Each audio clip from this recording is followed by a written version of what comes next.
Good evening, everybody. Welcome to another episode of Sunday Night Live with me, Jonny Lipsham, here at jonnylipshamstudios.co.uk, here in the southeast corner of Scotland, which of course is the capital of literally everything.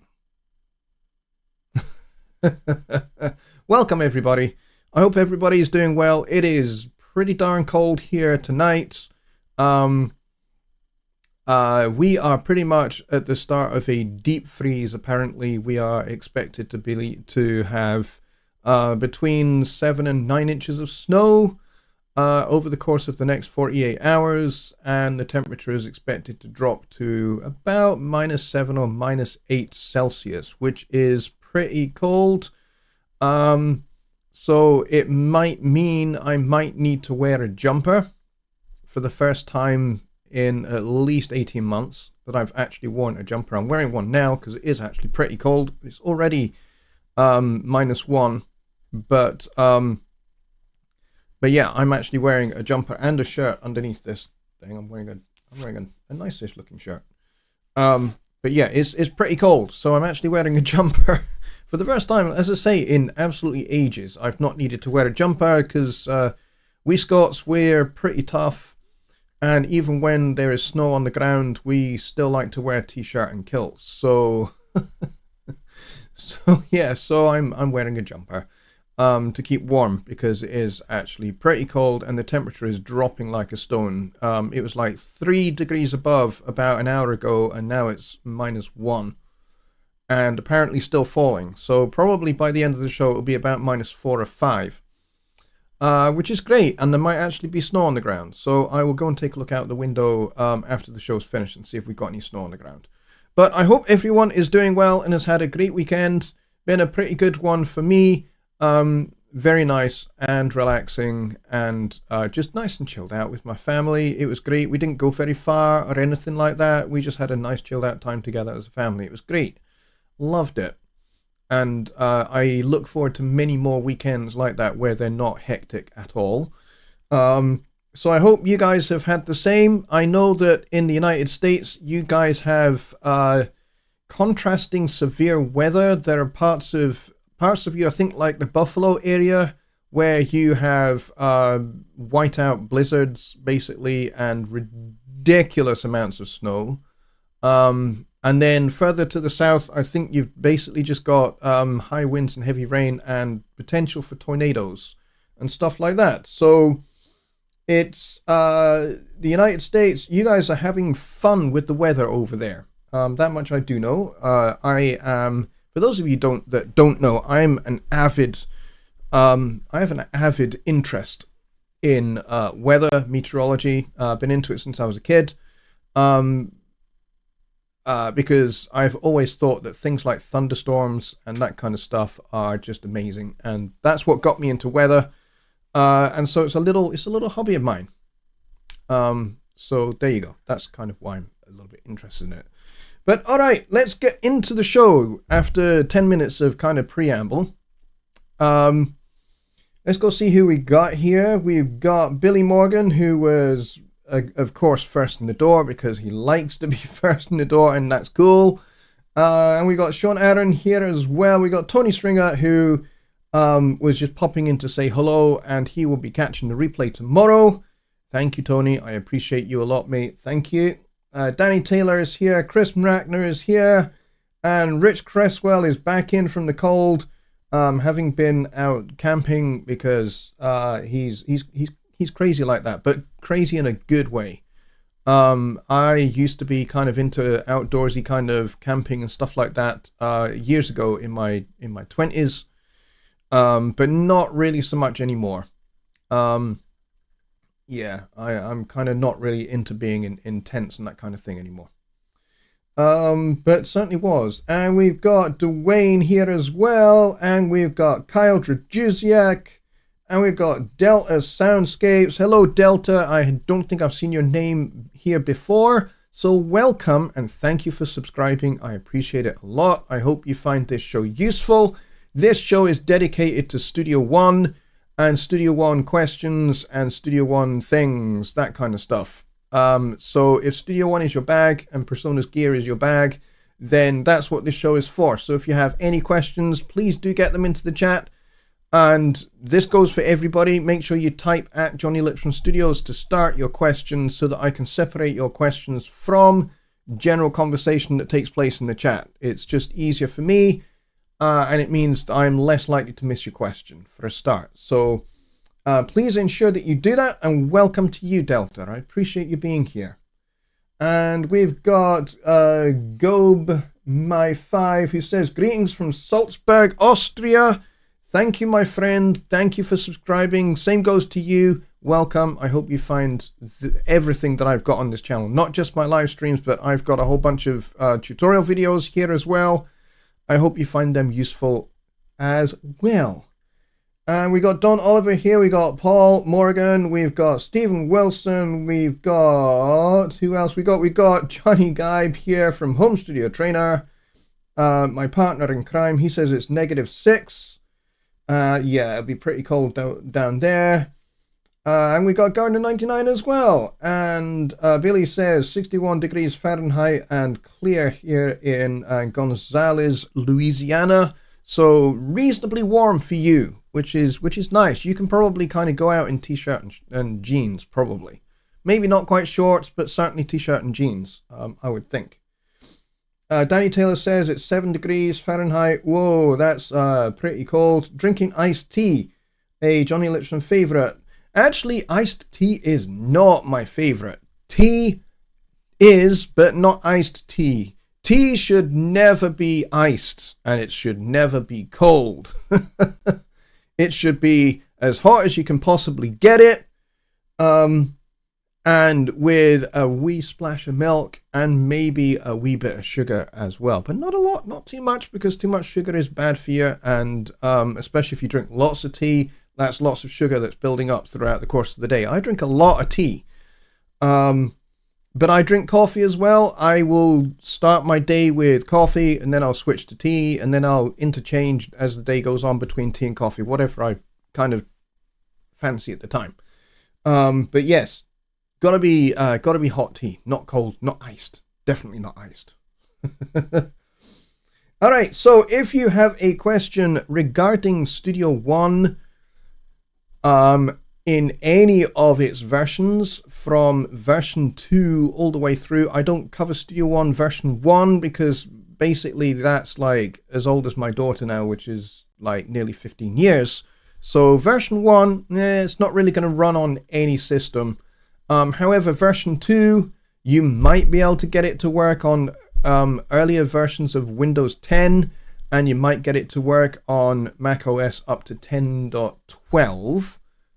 Might get it to work on 10.13, but mostly kind of 10.12 is kind of where it is for Studio One version 2. And of course, Studio One version 3 will work on Windows 10, and I have had it working on Windows 11 as well. Because I can dual boot on this computer. I've got Windows 10 and Windows 11 on this computer, which is new, by the way. I figured out I had a friend of mine who showed me how you could do it. So I now have Windows 11 and Windows 10 on this computer, which is great. And I checked out whether I could run Studio One 3 on Windows 11, and it kind of does. It's maybe a little flaky, but it does work. And of course, Studio One 4.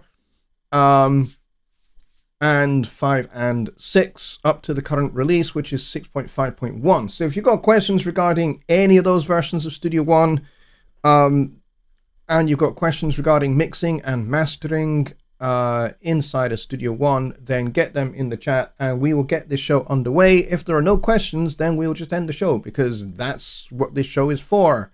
It's for your questions. Danny says, I knew you were not an iced tea guy. Oh, heck no. It's kind of, to me anyway, it's kind of, I know this is not a widely held opinion, but it's kind of a little bit blasphemy towards tea to make it iced, but it is kind of the way it is. All right, so let's see. I'm not seeing any questions here, so this might be the shortest show that we have ever had.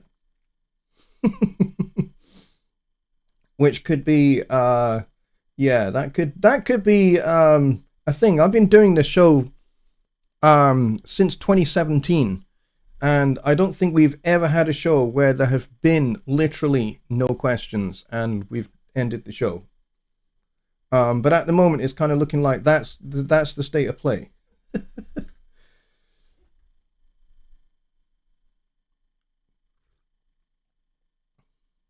Chris Maragna says it's 1 degree. 1 degree Fahrenheit in Indiana. Good grief. So we got WD40 here, who I believe is also new, so welcome. And he says plugins, question mark. Okay, what's your question about plugins? Let's have a little bit more detail. What's your question about plugins? You're talking third-party plugins, you're talking the native plugin suite, or what? If we got some more details on your question there, WD40, then I would love to help. I'd love to answer your question. You know, are we talking what my favorite third-party plugins are, or what? What's the question? I will tell you that I used to be a big plugin hoarder. Back in the day before I switched to Studio One, I was a big plugin hoarder. I had a lot of plugins. I had probably too many plugins. I got the entire Waves bundle back in the day when you could just buy their entire product line. I had everything that Waves made, which was like nearly 2,000 plugins. I had the whole lot on Cubase, and then I discovered their update plan. And so my fascination with Waves plugins was very short-lived, because I realized, oh, having bought these plugins now 2 years later, I'm going to have to, you know, kind of update them using the update plan, which you have to purchase as well for each plugin. Okay, maybe this is not quite such a cool idea, because I'm effectively now paying for them twice. Now, obviously, Waves are a business, and Waves are in the business of making money from selling their plugins. That's fine. You know, they've got to make money, otherwise they don't develop any plugins. So, but yeah, the whole kind of update plan thing I thought was a bit weird. Didn't really like it, didn't really see why it was necessary. I mean, certainly what they should do is they should, when they do a major release, a major update on their plugins, like a big one, like major improvements to their plugins, sure, make those paid for. Absolutely. If you want to purchase the update to this plugin, then go ahead. That should certainly be a thing. But, you know, forcing you into some kind of update plan where, yeah, I didn't like that. So yeah, I abandoned all of my Waves plugins about a year before I switched to Studio One. I got rid of all of my third-party plugins, you know, not just the Waves stuff, but everything else I got rid of as well. And so that left me with just the native plugins inside of Cubase. And I spent an entire year just using the native plugins in Cubase. And then I switched to Studio One in 2013, and I kind of forgot that I was doing that, and just I didn't buy any more third-party plugins for about 6 years. So I just used what comes with Studio One when I switched on Studio One version 2.6, I think it was, and I just stayed with just the native plugins until about 5 years ago, when I started getting into third-party plugins again, and the company I kind of found first was Plugin Alliance, because they are like a whole bunch of companies that kind of work together, and so they have like a whole raft of plugins made by different manufacturers on their website, and this actually really appealed to me. So I started basically selecting just like different compressor from this company, different EQ from this company, and so on and so forth. And so I've ended up with a few Plugin Alliance plugins, and then I found out about FabFilter. And FabFilter plugins, if you don't know who they are, they make really, really great but really transparent sounding plugins, and they're fantastic. They are really, really intuitive to use, and they have some features that I don't think any other plugins have. Like certainly their Pro Q3, I think it is now, which is their EQ plugin. It has features that no other EQ has, like being able to solo the specific band. I mean, you can do that now with the Pro EQ inside of Studio One, the native Pro EQ. But previously you weren't able to do that with the native Pro EQ inside of Studio One. So the Pro Q from FabFilter was really the only way you could do it. And I have just found that particular feature to be really, really useful. So that attracted me to the entire FabFilter suite, which I got. And that was really, for me, a great choice. So FabFilter, I've got their entire suite. And they actually have like a couple of synths as well, which is pretty cool. I've not really spent a lot of time with those, but they've got things like, I think it's called Saturn or something like that. And then I've got some Isotope RX plugins, which are a wee bit out of date. I've got RX 7, and I know they're on like 11 or 12 or something like that right now. But I have the RX 7 working inside of Studio One version 6.5.1. And then the other brand I have is Klanghelm. Klanghelm, if you don't know who they are, it's basically a one-man operation in Germany. Guy called Tony. And he is fantastic. He's actually one of the nicest people. If you ever get to kind of talk with him, email back and forth with him, he's actually one of the nicest people in the business. And he just builds plugins that you know, he basically goes, hey, I would like to have this plugin. So he builds it. Oh, my chair's got caught on something. I'm trying to figure out what it is. Anyway, fixed, I think. So he basically builds plugins that he would like to use. And nobody else is kind of making those type of plugins. So he makes it. And so he has a bunch of free plugins, which is going to answer Danny Taylor's question. He says, do you have a list of favorite free plugins? I'm going to get to that.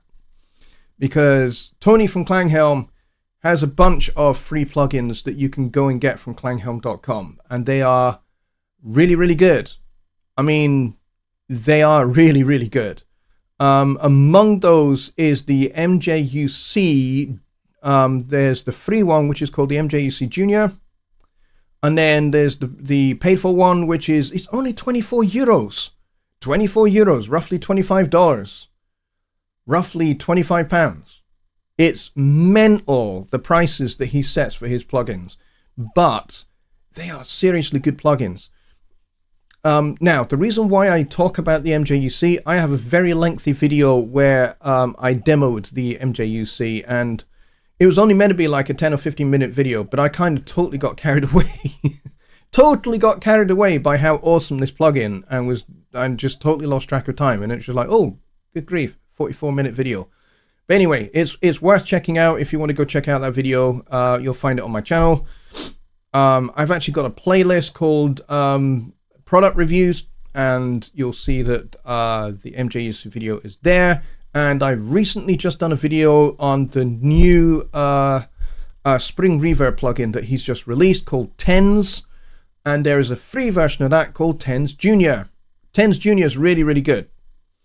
And it's well worth grabbing, by the way, just because it's free and it's a Spring Reverb. I mean, there is no native Spring Reverb in Studio One. So if you're looking for a really good sounding Spring Reverb that costs nothing at all, the Tens Junior is the one to get. So I have a video on that, it was actually really good fun to make. And truly, the sound of that Spring Reverb is wonderful. It's great. I love it.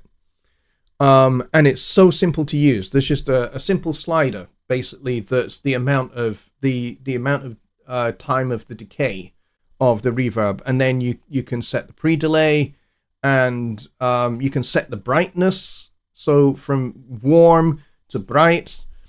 It's very, very cool little plugin. So definitely check that video out as well if you want to hear a really good Spring Reverb. It's really, really good. I really like it a lot. And he has a couple of compressors there as well. Other than the MJUC, he has the DC1A. Now it's on version 3. and it's a simple 2-dial compressor. I can show you this guy. In fact, I'm going to show you the MJUC as well, for those of you that haven't seen it. But like I said, I've got this. I've got a video on this. I really should do a video on the DC1A as well, because it's so breathtakingly simple. So this is the DC1A, and look at the GUI design. It's a thing of beauty. Considering this is a free plugin, the attention to detail, just straight when you drag it in from the browser onto a channel, it's glorious. I love it. And it's very, very simple. You have an input and you have an output knob, and that is it. And then you have these options down the bottom, deep, which basically retains the low end. So the compressor is still responding to the low end. Then relaxed, I think, is kind of like a slower attack time.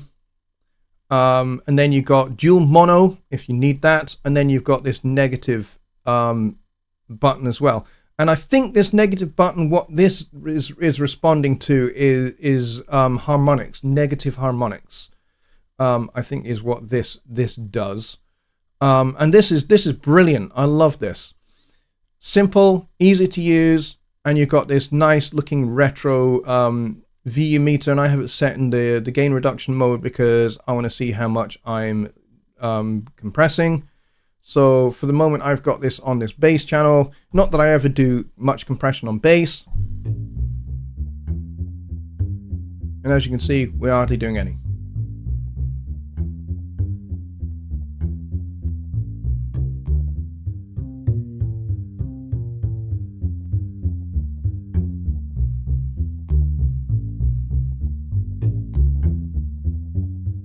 Yeah, doing around about 2 dB of gain reduction. And this is just such a beautiful meter. I love it. It's so simple and easy, and you just turn the input and output knobs until you get the sound that you like and you get the amount of gain reduction that you want. It's that simple. So, you know, I would use this on a drum bus. I would use this on a vocal. I would use this on acoustic guitars to shape the tone of acoustic guitars. It's really, really nice. And it's very, very simple to use. The other simple to use plugin is this guy here. Now, like I said, I've already got a video on this. I made it a wee while ago, so it might be worth me it might be worth me revisiting this, but I really like it. But basically, the beauty of this compressor, and this is not a paid ad for Klanghelm, as much as I love Tony and I think he's a great guy and I think he makes brilliant plugins and he sells them for way cheaper than he should. This is a belter, as we would say here in Scotland. This is an absolute belter. And the reason why it's a belter is because for 25 bucks, you get not one compressor, not two compressors, but you get 3 compressors that actually sound similar but different to each other. So you got this one here, which is quite nice and vintage sounding, which is great. And then you have the Mark II, little bit more modern. And notice now that you've got this ratio setting here, which you don't have on the Mark I. You have timing for attack and release, and a compression and a makeup knob. And 2 modes. You can put it in compression or limiting mode. With this one, you've got 2, 4, or 8 or limiting. And then you've got this for density and this for I stage. What's the I stage? I mean, that sounds like weird technobabble jargon. Well, what this is like a multi-stage form of compression. So it's compressing at different stages. And if you engage this, it does all of that under the hood. And you can either have that on, or you can have that off, or you can have the density on, or you can have that off. And they will kind of affect the sound in different ways. And it's worth experimenting with these in combination with your ratio. You also have attack and release controls, which you don't have on the Mark I. You have this timing thing, which is like 1 to 6. So this is a little bit more flexible. But the other thing to note with all 3 compressors, I'm going to do all three compressors, and then I'm going to click on this arrow and I'll show you what that does. So then this is the most modern of the 3 types. And you get a high ratio button this time, which effectively puts it into limiting mode, kind of like the other ones. Tack and release, density and eye stage are still there. Slightly more modern looking dials and VU meter. And then you've got this punch slider. What does this punch slider do? It does exactly what it says. It adds more punch, even with your attack time. Now, most people, they would know that if you want more punch, you need to slow the attack time to allow more of the transient to come through, and that gives you more punch, more clout to the audio. But you can kind of increase that with this slider as well, which is pretty cool. All right, so I said I'd show you kind of what is down here. At the bottom here, you've got some extra controls. This is just mental. So you've got a timbre between dark and high fidelity, and then you've got a little bit of saturation. So you can have it clean or you can have it driven completely, and then you have a sidechain filter. So if you want to do parallel compression, you've got this guy here, and you can set that to whatever you want. And the cool thing about this is this has off to 600. What is this? Well, this actually allows the compressor to not respond to audio that is below whatever value you set this at. So if you set this at, say, 183, that means that the compressor is not going to respond to audio that passes through this compressor below 183 hertz. So it's like a high-pass filter, basically. Very handy. Especially if you put this on the mix bus. You probably don't want the compressor to trigger every time the kick drum hits or every time the bass guitar plays. You want those guys to basically go through the compressor untouched. And you maybe want to glue all the other elements together, kind of allowing the low end to kind of pop through a little bit more, and then everything else above that low end to be nicely compressed together. So this is what you would use this for, is for if you're doing mix bus compression. That would be my personal application of this. So it's 3 compressors in one, plus a bunch of saturation and tone controls, as well as a mix knob for parallel compression. It's great. I love this plugin. And Tony, I think, has won a bunch of awards for this plugin on its own, because it is so darn good. You also have a bunch of presets here as well, that Tony has made for drums, for bass, for guitars, keys, vocals, mix bus, and for mastering as well. So vintage, limiter, gentle mastering, or loud and clean. And then you can create your own ones, which I have not yet. And you can load your presets, or you can save a preset, which is great. Or you can copy to clipboard and paste from clipboard. So, for example, if you have settings in one song for the MJUC that you really like, and you want to use those in another song, open up that other song, copy to clipboard, open up the MJUC on the second song, and paste. Done. You've just copied the compression settings from one kick drum to another kick drum for MJUC. Like if you dialed in specific settings that you went, yes, this works on this kick drum, it will really work on this other kick drum channel. Instead of spending time dialing it in, copy paste it, and it's done. It's very, very effective. So there's lots of really, really good things about there. Danny says, maybe bring Tony from Klanghelm on as a guest. I would love to bring Tony on as a guest, and talk about how he got started with Klanghelm and where he sees the future going. That would be great. I will maybe drop him an email and see if he is willing to do that. He may not. He may be up for that. He may not be. We will see. We will see. But that is a great suggestion. I like that. All right, let's get back over here.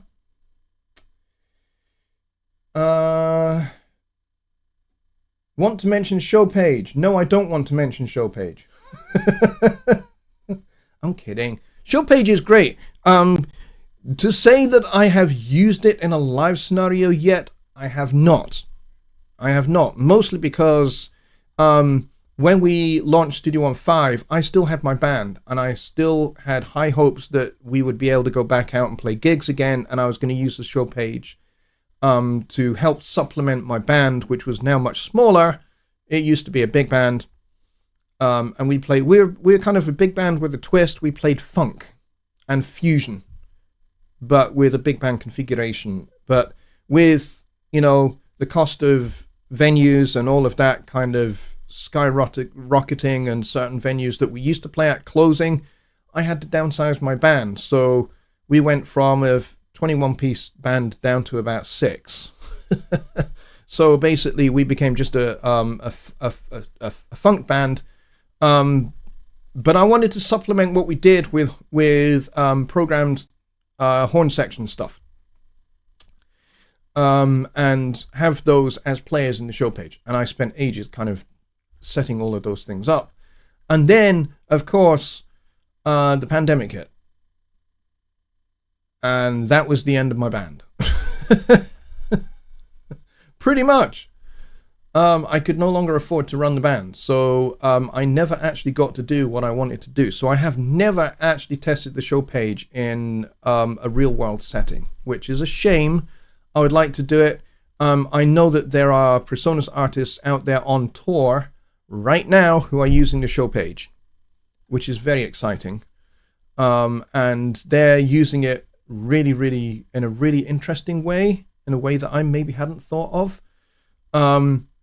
It's very, very exciting what they are involved in.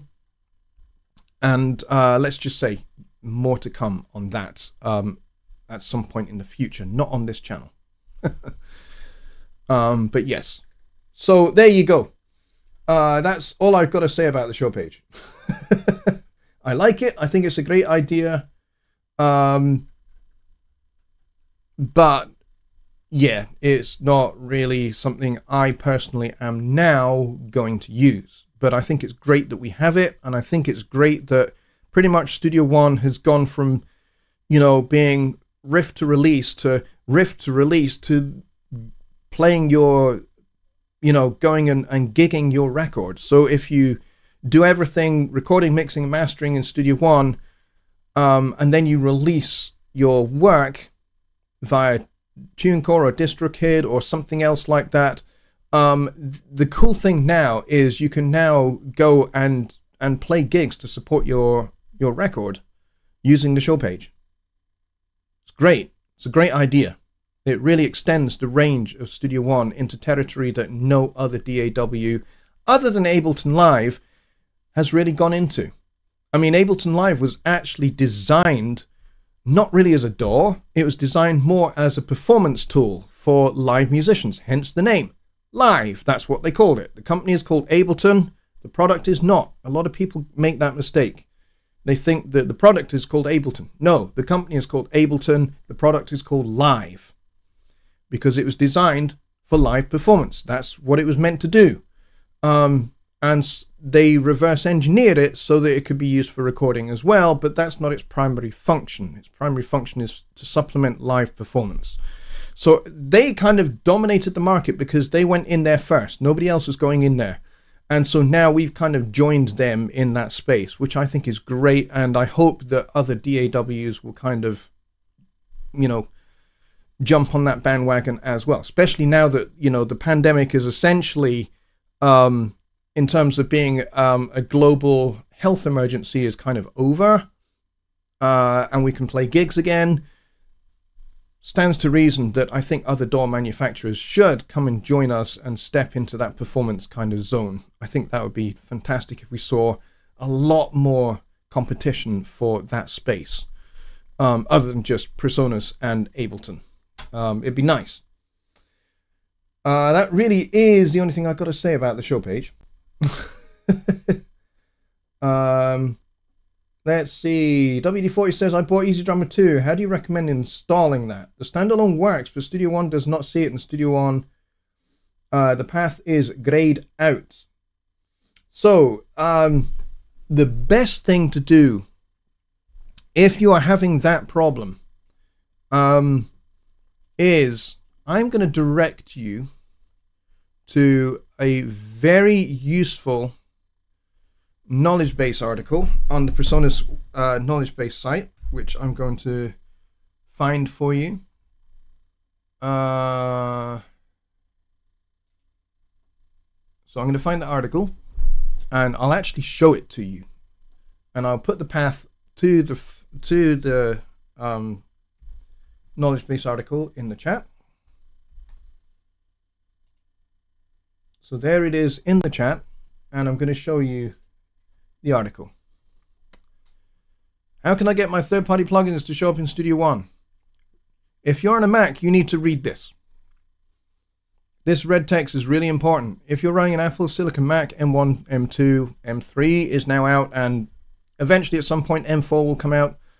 With Studio One 5.4 or higher and are missing plugins, it is possible that your plugins are not natively supported on Apple Silicon systems. The following article will give you instructions for running Studio One in Rosetta mode, and that's this article here. So if you are on a Mac and you are on a Silicon Mac, so M1, M2, M3, and you're running the latest build of Studio One, and you're finding that your plugins are missing, that might be why. It might be that they are just not Silicon ready yet. It's amazing to me how many plugin manufacturers are not yet Silicon compatible with their products. I find it astounding because, like I said, we're on to M3 chips now. So really, they need to pull their socks up and get themselves sorted out. So if you're on Mac, read that article. All right, so Windows. While installing a plugin to your Windows computer, the installer will ask you where you want to install the actual plugin. On Windows, you can choose the location of where the plugin installs. Make sure that you note that location so that you can set that location in Studio One. Caveat: check with your third-party plugin vendor for instructions on installing the plugin if you run into an issue with the install. Absolutely. From within Studio One, navigate to Options, Locations, and select the VST Plugins tab. By default, Studio One will have Program Files VST Plugins as the default location. You can also use the Add button to add custom locations. For example, if you have your third-party plugins on an external solid-state drive or something like that. If you do, you need to add that path using the Add button. If the plugin you are installing has a VST3 version, it will install to Program Files, Common Files, VST3. You do not have to add this path to the plugin window because Studio One scans that automatically. Okay? And then read this red text here. This is really important. With version 5.5.1 and above, Studio One will now also load the VST3 plugins from this location. Users, your username, app data, local programs, common, VST3. All right, so there are now 2 VST3 locations. But this is just informational. It's not really something to concern yourself about or add these paths to the VST plugins path. You don't need to do that because Studio One is going to scan these places anyway. Never add the entire programs folder or your entire C drive to Studio One options or preferences on a Mac. Locations. This will cause the program to crash. It does, and it's not a bug in Studio One. If you put C:\/ in here and you add that, that's going to mean that the VST plugin scanner is going to scan your entire hard drive. Studio One will stop, and it will spend the next day or two scanning every file and every folder on your entire system drive. Don't do that. Likewise, don't put the entire program files folder in there. For similar reasons, it won't take quite so long, but it will still scan your entire program files and it will go through every file and every folder one at a time to try and locate VST plugins. Don't do it. You'll crash Studio One. And then there's the Mac OS install thing here. This is important. Studio One, Preferences, Locations, select the VST Plugins tab. The VST will automatically install to Macintosh HD Library Audio Plugins VST or VST3. And again, if you have a custom location, add it. AU plugins, also called components, are set by default in Studio One to be scanned from Mac HD Library Audio Plugins components. You don't have to set that location as they are automatically scanned. However, personally, I would recommend whether you are using a Mac or a PC, don't use the AU version. And there's a reason for that. Plugin manufacturers pretty much only ever test the AU version of their plugin on Logic. Why? Because the AU platform, the AU format, was designed for Logic and GarageBand. It's not designed for any other DAW, really. So that's why they only ever test in Logic. So you may find that AU plugins, when you launch them in Studio One, you drag them into a channel in Studio One, you may well find that you have no GUI. You either see lots of rows of knobs and buttons, or you see a completely black GUI. There's just nothing there. It's just a black box. You're going to see that not with VST2 or VST3 plugins. It's extremely rare to see that happen with VST2 or VST3 plugins. I've been using Studio One for 10 years. Never seen it happen with a VST2 or a VST3. But on my Mac over there, I have seen AU plugins do exactly that. When you see the rows and rows of knobs and buttons, that's because the GUI which wraps the plugin has crashed. And so you're just left with the bare bones insides of the plugin. What's basically under the hood. Which is no use to anybody. So this tends to happen only with AU plugins. So don't use them. Just avoid the AU. Don't even install the AU versions of your plugins. Just don't do it. Only use VST2 and VST3, and preferably VST3 because they are far more efficient than the VST2 ones in terms of memory and how they load onto your RAM and onto the cores of your CPU. So now that we've gone through where they should be installed on a Mac and on a PC, here's how you can troubleshoot. So if you're on a PC, verify that you've added the correct path. Press reset block list just in case it's, it's blocked, might be. And you can also go to view, and you can go plugin manager here, and you can check whether your plugin is here. So you can check whatever you want to see listed. So for example, if you only want to see VST3, uncheck those. Now you're looking strictly at VST3. And let's say you only want to see UJAM. There aren't any UJAM. You only want to see Softtube. There we go. Saturation knob. That is the only VST3. And look at that. It's not been updated for 4 years. Woe is me. I should update that plugin. And you're not going to see any Presonus ones, but you will also see some Klanghelm ones, and you'll see some Plugin Alliance ones, and you'll see some FabFilter ones. And of course, you'll see Celemony. Why? Because Melodyne is VST3. And I don't think you'll see any waves. But yeah, if you want to see just one specific plugin manufacturer's plugins and their particular formats of VST3, there you go. Now you've got all of those. In this section, if you've loaded up EasyDrummer and you're not seeing it in the browser, and you don't see when you look for it in the VST path, you don't see it there either, it might be here. If it says blocked, then try clicking this button here, reset block list, then come over here, click update plugin list. Once you've done that, see if it pops back. if you now see Easy Drummer showing up in the list of plugins here, then you're good. That's it fixed. And you should see it inside the browser over here. However, if after you've released it from the block list and you've updated the plugin list and it pops right back in here, you're going to have to reach out to the manufacturer of Easy Drummer. I forget who it is. Who is it that makes Easy Drummer? Can't remember. But yeah, you're going to have to reach out to them and say, hey, you know, this is the problem I'm having. You could try, before you go down that route, you could try uninstalling Easy Drummer and then reinstalling it and see if the same thing happens. If it still shows up in the block list, contact the manufacturers of Easy Drummer and get some help from them.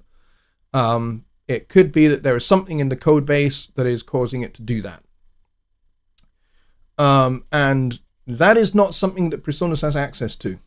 Common misconception is that host DAWs can fix issues created by third-party plugins. They can't, because the third-party plugins code base is proprietary, easy for me to say, proprietary to the plugin manufacturer. So host DAWs don't have access to that code base. So that means our developers at Presonus cannot go into the code base of a third-party plugin and fix a bug. That's where you need to reach out to the developers of the plugin and say, hey, this is the issue I'm having with your plugin in Studio One. I can reproduce it. Here's how you reproduce it. Here's my crash report that shows it's crashing. And that will then be on them to go and address. All right, so check out this article. I'm not going to go through all the rest of it. But yeah. Yeah, give that a check out and see if you can find your plugin, and make sure it is the VST3 version of the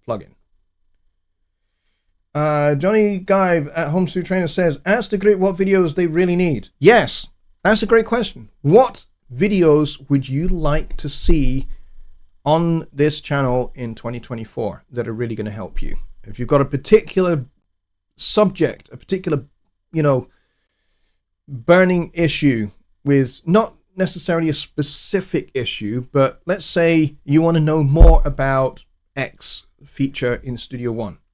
Drop that in the chat or send me an email. Go to the website at the bottom there, jonnylipshamstudios.co.uk. Hit the contact us button up at the top right, I think it is, and fill out the form there and just send me an email and say, hey, I would really like it if you made a video about this. Because I don't think there are enough videos on this particular thing in Studio One. Then, you know what? I will make that video.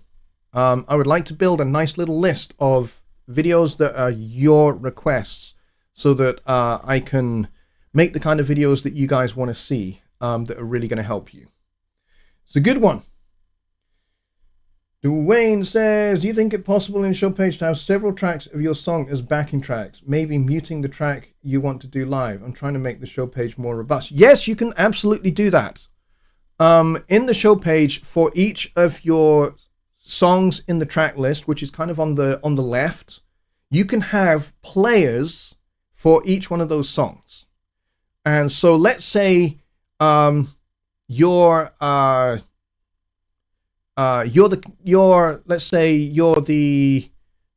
guitar player, and you have songs that you send from the song page to the show page. So the thing to do is go, okay, I'm the guitar player. I don't want the guitar to be in these mix downs, backing tracks. So just mute the guitar in your song, send that to the show page. There's your backing track without the guitar. And then you can create a player that gives you a player track, and then you can put Ampire on your player. And the cool thing is you can put different patches for different songs. So if you need a clean sound for one song, you need a very heavily distorted sound for another song. And then the next song after that, you actually need something that's like got a little bit of chorus and a little bit of stereo panning delay. You can set that up as another patch So, and it will change automatically between songs. So that's definitely something you can do. So you can have a guitarless mix of each of your songs in your set list by rendering them that way with that particular track muted when you send it from the song page to the show page, and then you create your guitar channel and you have Ampire on there with a specific preset patch for each of your songs. And you don't even have to think about changing the Ampire presets or anything like that. That happens automatically when you start the next song. So you can do that. You can set up another player for your mic so that you can sing your songs. You can absolutely do all of that. And you can have EQ, compression, reverb, delay for your mic if you want. Or you can have it dry. You can do whatever the heck you like. So you could certainly do that. Absolutely.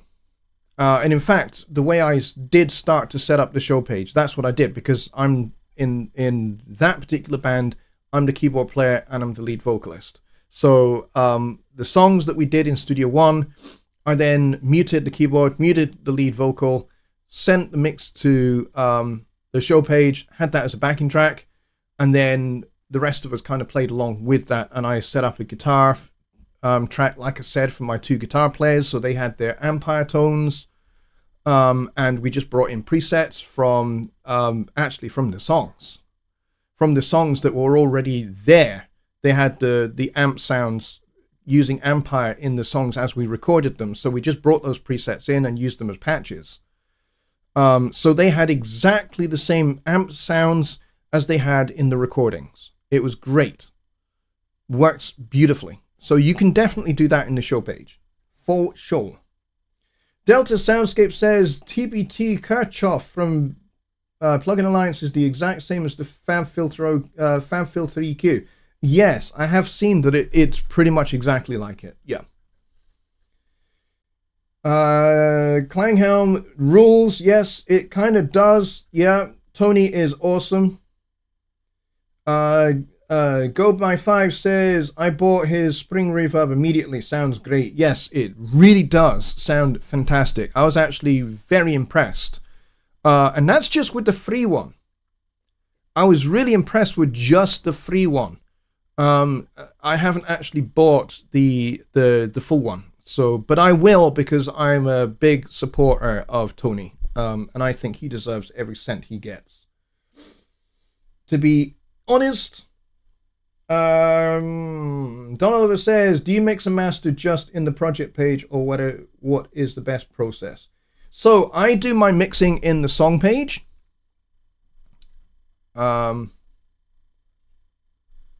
So this is where I do my mixing, song page. And then when my mix is complete, I go song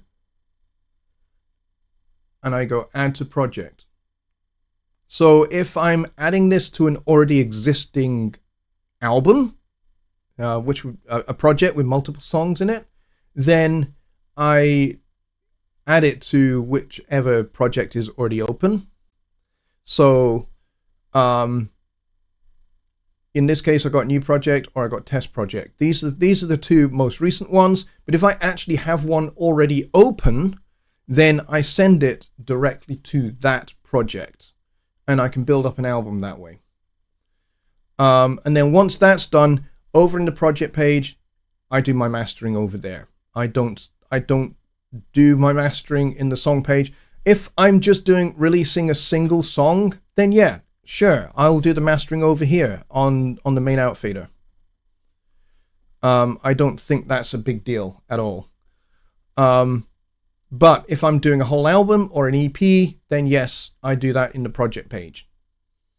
And the cool thing is, once you've sent a song from the song page to the project page, you benefit from that symbiotic relationship between the two. So as you're mastering a song and you start getting into doing some EQ, a little bit of compression, a little bit of saturation, you start going, you know what?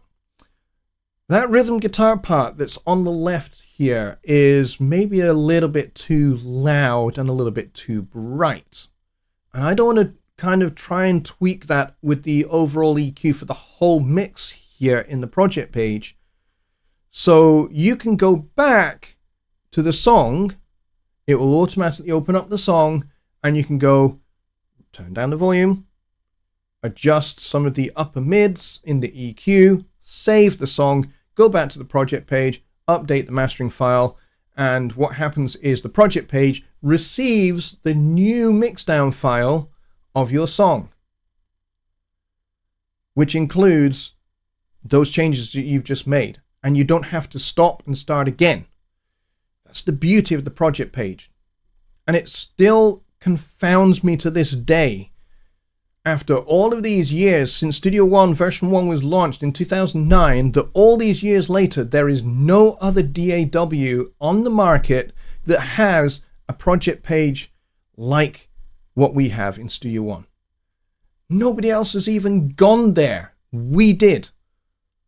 But nobody else has gone there and done that. I mean, I think Sequoia has something vaguely similar, but really it's not like what we have. If you try and, if you mix a record in Pro Tools, for example, so you mix like 10, 11, 12 songs, and you now want to master those 10 or 12 songs and do that, and make an album. You have to mix down each one of those songs into a stereo file, bring them into another session, and then do your mastering there, or you can do it in another third-party program like Wavelab. But here's the thing, if you encounter that same scenario that I was talking about, where you find that in one of the songs, one of the guitars is now maybe, to your ears as you start mastering, is now maybe a little bit too pokey, a little bit too bright, you have to stop what you're doing, delete what you're doing, delete the mixdown file, then you have to go back to your original session, make a new mixdown, wait for that to happen, and then import that into that new session. That's like 10 or 12 steps. Could take anywhere between 7 or 8 minutes for you to do that. Imagine if you're doing that on several songs, right? That gets a little bit long in the tooth. Whereas what we have with this symbiosis between the song and the project page, it's perfect because you don't have to do that. It's literally click that button there in the project page to reopen the song, make the change, send, and then go back to the project page, save the song, go back to the project page, hit the button to update the mastering file, done. Literally 2 moves.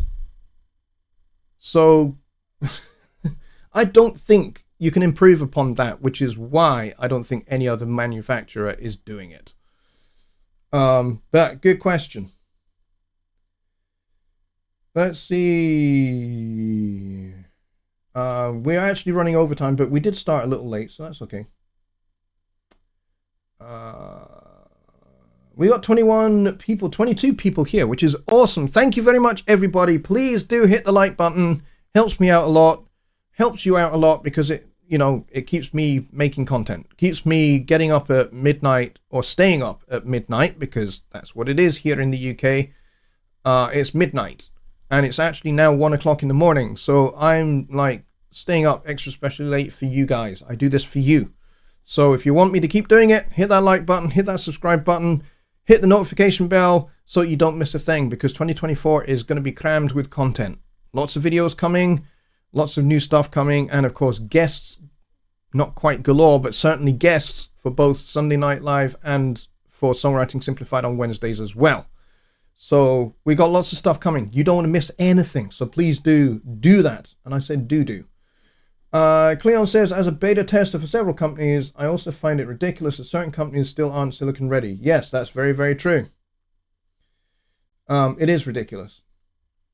Danny Taylor says, and Linux locations. I'm not currently using Linux, but maybe someday.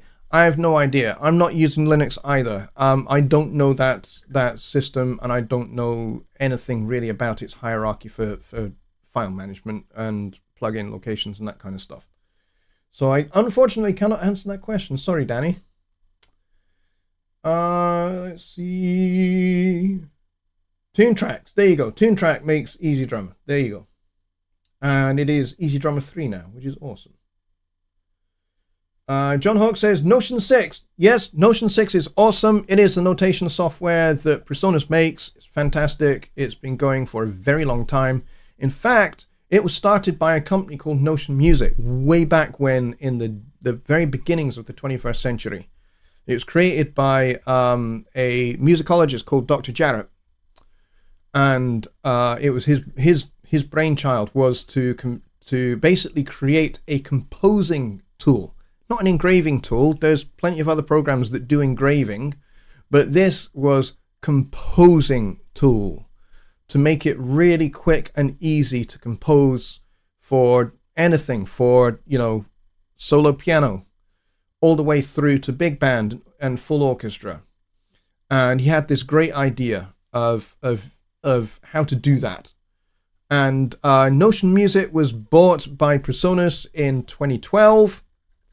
And one of the first things they did was they called on the services of the London Symphony Orchestra, world famous for film scores for Star Wars and E.T. and thousands of other great music. And they have been long associated with John Williams, but they do stuff for other films and for other film composers as well.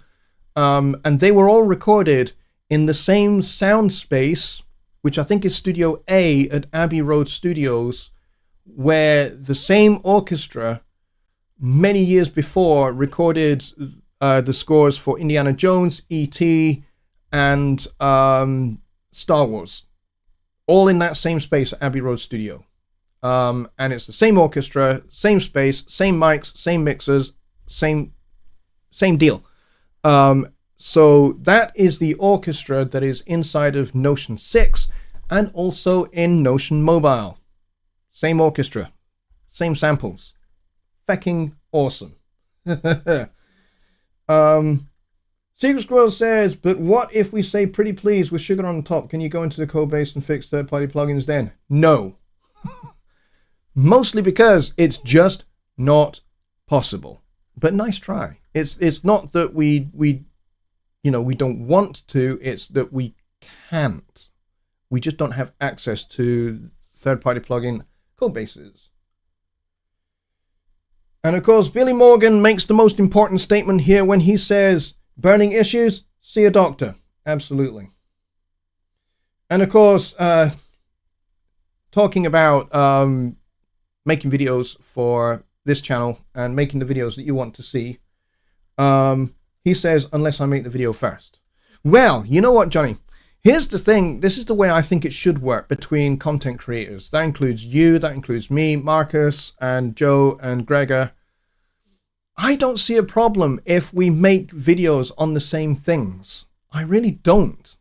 Like if Marcus does a video on Dolby Atmos and I do a video on Dolby Atmos, or he does a video on Dolby Atmos and I go, well, he's covered Dolby Atmos, so I'm not going to now. I can't cover that now because somebody else has already got there first. I don't see it like that. Because the way I see it, Marcus has his way of teaching it. I have mine. And this is the same in education the world over. Like, there are curriculums for education authorities all around the world, right? So, for example, here in Scotland, we have a national curriculum called the Curriculum for Excellence. And it is used in every school in Scotland. Okay? That's a lot of schools, but every school in Scotland. So you have lots of music teachers teaching the same curriculum, which means they're teaching the same subjects. They're teaching the same concepts. They're teaching the same things. But just because I'm teaching the same thing as another school, 50 miles away, does that mean I can't teach that subject now because that other teacher is teaching that subject? No, that's ridiculous.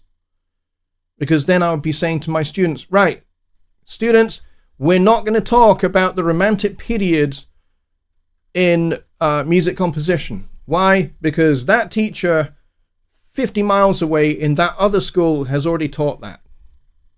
So you need to get up out of your chairs, take a bus, and go and sit in his class for that. That's ridiculous.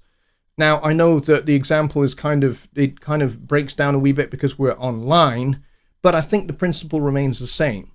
Just because somebody else has made content, that's not going to stop me from making the same content. It's not that I'm going to be copying their video. That's stupid. And to be honest, anybody that's doing that needs to have their channel basically removed by YouTube. Nobody is copying anybody's content just because we make the same thing. So, for example, just because I make a series on compression, that doesn't mean, Johnny, you can't make a series on compression as well. You should. Because you have a different way of teaching compression and you have a different perspective on it than I do.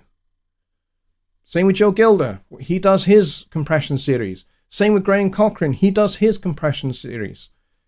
We all have different points of view and different ways of teaching the same concepts. The concepts are the same. The concepts don't change. But we all have our individual take and our own individual style of teaching that subject. So I think actually it's a good thing that we all teach the same thing. It's not a bad thing.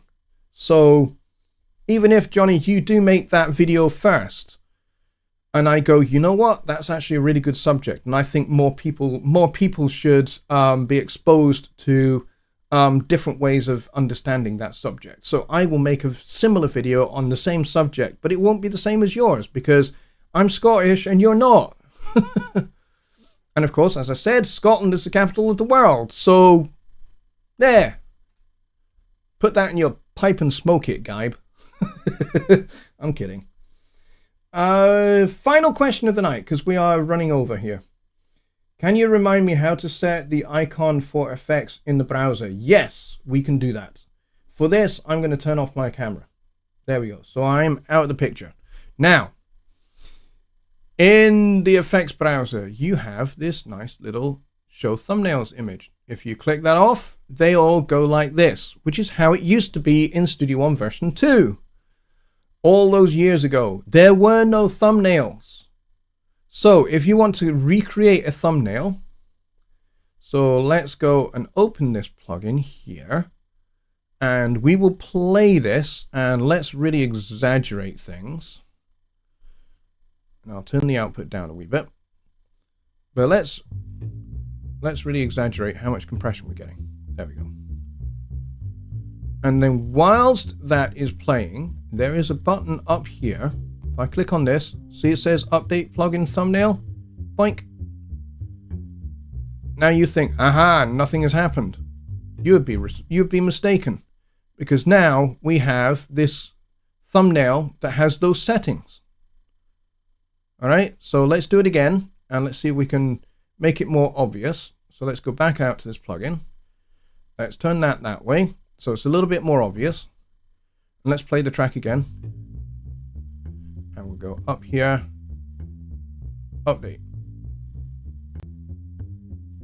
Do you see what happened? So now this thumbnail has those settings, and it shows how much ridiculous compression we were doing. I think that's a bit ridiculous. I want something a little bit more normal. So let's do that. Let's do that. And we'll go back up here, update plugin thumbnail. Done. And now you'll see that the thumbnail has now changed.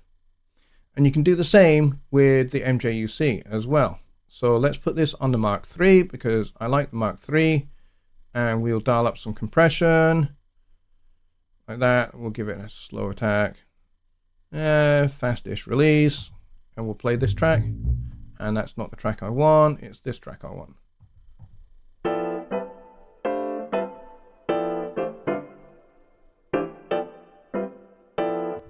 And now you'll see the thumbnail has changed. And that's how you do it. It's that simple. And I'll put my camera back on and we'll go back over here. There we go, folks. That was the final question of the day. Yes, I know, Johnny, it was a joke. I know it was a joke, mate. But I decided that I decided that yes, it was a joke, but I decided that there was actually a serious point to be made there too. That who cares whether you make a video before I do? It's not a big deal. Anyway, there we go. That, folks, is the end of the show. Thank you very much, everybody, for all of your comments. Billy Morgan has an after show Zoom. If you would like to join us, you would be very, very welcome. I will be there for a very short time only because it is ridiculously late here. But yes, I will pop in and I will finish my cup of tea and talk to you all over there. So please follow that link if you would like. That would be very, very cool. The after show Zooms are actually really quite good fun. So please do join us then. Otherwise, I will see you on Wednesday for Songwriting Simplified, and we will be continuing our discussion on harmony and making chords and chord relationships. So we'll be looking again at 2-5-1s. We'll be looking at both major and minor 2-5-1s, and we'll be continuing our discussion with that over the next couple of weeks. So this Wednesday, next Wednesday, we will be carrying on with harmony. So if chords are your bag and you want to learn more about them, you want to learn more about how to make your chord changes and your harmonies, your vocal harmonies and your horn arrangements and your strings sound more harmonically exciting, stay tuned. Come join me on Wednesday, 6 p.m. Central, same channel, same place. Be there or be amusingly shaped. So until then, folks, I wish you a very, very good evening, and I'll see you on Wednesday. Bye for now.